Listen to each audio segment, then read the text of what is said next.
કપડવંજ તાલુકાના ધનાદરા ગામમાં એક જ કોમના લોકો વચ્ચે મારામારીની ઘટના બની છે। આ ઘટનામાં કુલ 4 લોકો ઈજાગ્રસ્ત થયા છે। 108 એમ્બ્યુલન્સ મારફતે ઈજાગ્રસ્તોને તાત્કાલિક કપડવંજ સામૂહિક આરોગ્ય કેન્દ્રમાં સારવાર માટે ખસેડવામાં આવ્યા। સારવાર દરમિયાન એક ઈજાગ્રસ્ત વ્યક્તિએ મેડિકલ ઓફિસરના રૂમની બહારનો દરવાજોને ધક્કા મૂકી કરતા કાચ તૂટી ગયો। આ ઘટનાની જાણ થતાં ફરજ પરના તબીબે કપડવંજ ટાઉન પોલીસ મથકમાં કરી જાણ, જેથી પોલીસે તુરંત ઘટના સ્થળે દોડી જઈને પરિસ્થિતિ સંભાળી હતી। હાલમાં સમગ્ર મામલે પોલીસે વધુ તપાસ હાથ ધરી છે અને આ સમગ્ર ઘટનાની વધુ વિગતો માટે જોડાયેલા રહો અર્બન ગુજરાતની સાથે।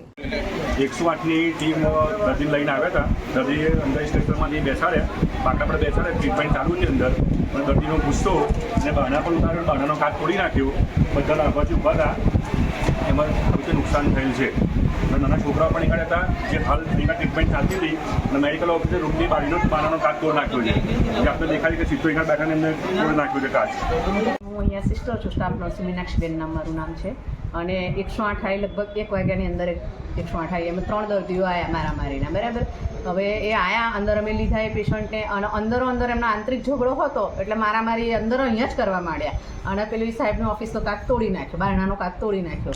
અહીંયા પેશન્ટો એ દર્દી આવ્યા, એના બી સગા બધા ઘણા અંદર ઘૂસી ગયા, એમ એ લોકો બી આંતરિક ઝઘડો કરવા માંડ્યા। ઉપરથી અમારે અહીંયા પોપડી ચાલુ હતી, પેશન્ટો 4 દાખલ હતા।